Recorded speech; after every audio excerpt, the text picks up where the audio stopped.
क्रांतिदर्शी युग ऋषि वेद मूर्ति तपोनिष्ठ पंडित श्री राम शर्माचार्य एवं परम वंदनीय माता भगवती देवी शर्मा द्वारा भाष्यकृत 108 प्रमुख उपनिषदों के अंतर्गत ज्ञानखंड के सुख रहस्योपनिषद का आज हम सभी स्वाध्याय करेंगे। सुख रहस्योपनिषद के अगले भाग में भगवान शिव महावाक्य की शिक्षा देते हुए मुनि सुखदेव जी से कहते हैं, ध्यानम नित्यानंदम परम सुखदम केवलम ज्ञान मूर्तिम द्वंद्वातीतं गगन सदृशं तत्त्वमस्यादिलक्ष्यम् एकं नित्यं विमलमचलं सर्वधि साक्षिभूतं भावातीतं त्रिगुणरहितं सद्गुरुं तं नमामि।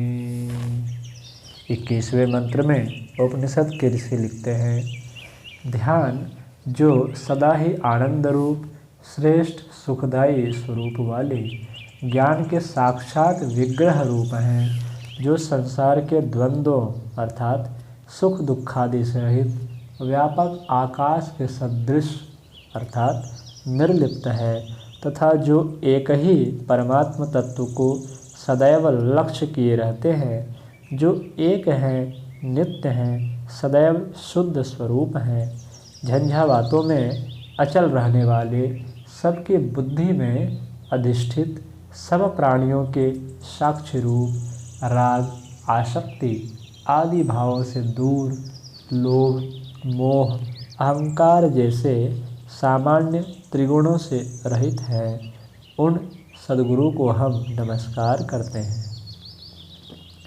22वें मंत्र में उपनिषद के ऋषि लिखते हैं, अब 4 महावाक्य दिए जाते हैं। ओम प्रज्ञानम ब्रह्म अर्थात प्रकृष्ट ज्ञान ब्रह्म है। ओम अहम ब्रह्मास्मि अर्थात मैं ब्रह्म हूँ। ओम तत्त्वमसि अर्थात वह ब्रह्म तुम ही हो।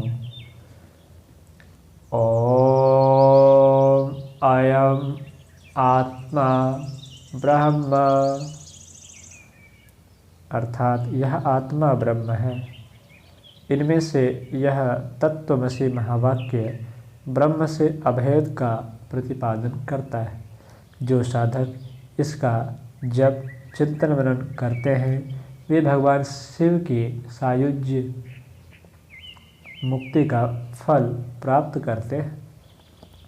आगे ओम तत्त्वमसि महावाक्य के तत् पद के षडंग विनियोग एवं दिग्बंध सहित ध्यान का वर्णन प्रस्तुत किया गया है। 23वें मंत्र में उपनिषद के ऋषि लिखते हैं, तत्पुरुष को नमस्कार है।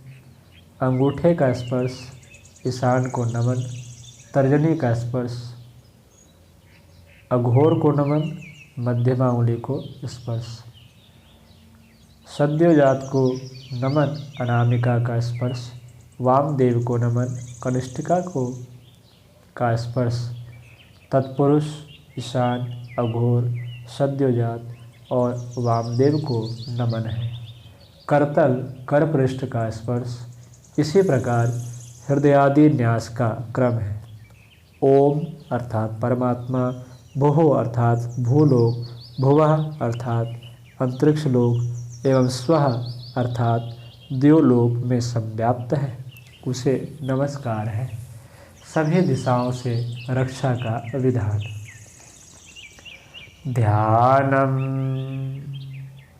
24वें मंत्र में उपनिषद के ऋषि लिखते हैं, वह ज्ञान रूप जानने योग्य है एवं ज्ञान गम्यता से परे भी है। वह विशुद्ध रूप, बुद्धि रूप, मुक्त रूप, अविनाशी रूप है। वही सत्य, ज्ञान, सच्चिदानंद रूप ध्यान करने योग्य है। हमें उस महातेजस्वी देव का ध्यान करना चाहिए। 25वें मंत्र में उपनिषद के ऋषि लिखते हैं, यहाँ महामंत्र के त्वम पद के ऋषि विष्णु हैं, छंद गायत्री है, देवता परमात्मा है, बीज ऐंग है, शक्ति क्लिंग है, कीलक सोह है। मेरी मुक्ति के लिए जप का विनियोग है।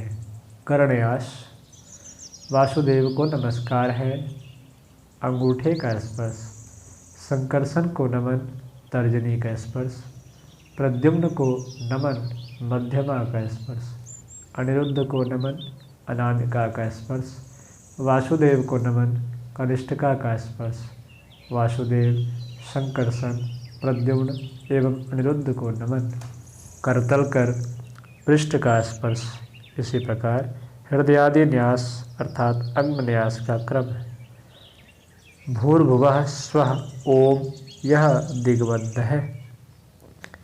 ध्यानम 26वें मंत्र में उपनिषद के ऋषि लिखते हैं, आप सभी प्राणियों में जीव रूप हैं, जीव स्वरूप हैं, सर्वत्र अखंड विग्रह रूप हैं तथा हमारे चित्त और अहंकार पर नियंत्रण करने वाले हैं। जीवों के रूप में त्वम अर्थात तत्त्वमसि के अंतर्गत पद की हम स्तुति करते हैं।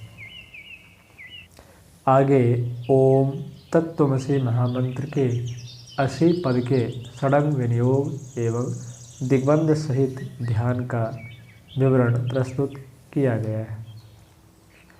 27वें मंत्र में उपनिषद के ऋषि लिखते हैं, महामंत्र के 80 पद के ऋषि मन है, छंद गायत्री है, देवता अर्धनारीश्वर है, बीज अव्यक्तादि है, शक्ति नृसिंह है, कीलक परमात्मा है।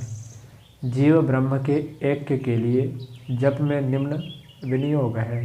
करण्यास पृथ्वी दव्यनुक को नमन, अंगूठे का स्पर्श, अप अर्थात जल, दव्यनुक को नमन, तर्जनी का स्पर्श, तेज अर्थात अग्नि, दव्यनुक को नमन, मध्यमा का स्पर्श, वायु, दव्यनुक को नमन, अनामिका का स्पर्श, आकाश, दव्यनुक को नमन, कनिष्ठिका का स्पर्श, पृथ्वी, अप, तेज, वायु तथा आकाश के दव्यनुक को नमन, करतल कर पृष्ठ का स्पर्श। इसी प्रकार हृदय आदि न्यास का क्रम है। भूर्भुवः स्वः ओम यह दिग्बंध है। ध्यानम 28वें मंत्र में उपनिषद के ऋषि लिखते हैं, जीव ही ब्रह्म है। इस महावाक्य के अर्थ पर जब विचार करता मन को स्थिर करता है तथा 80 पद का सदैव चिंतन मनन करता है, वह तत्व को ऐक्य प्रदान करने में समर्थ होता है, अर्थात पंच तत्व अंत में एक ब्रह्म में विलीन हो जाता है।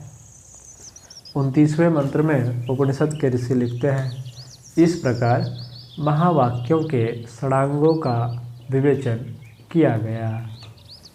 आज की कक्षा में इतना ही। आगे की चर्चा हम लोग अगली कक्षाओं में करेंगे।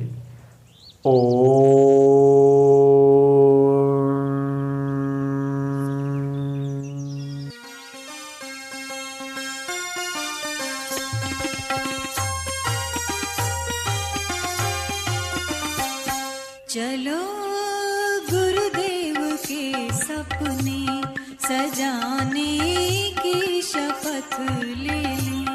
चलो गुरुदेव के सपने सजाने की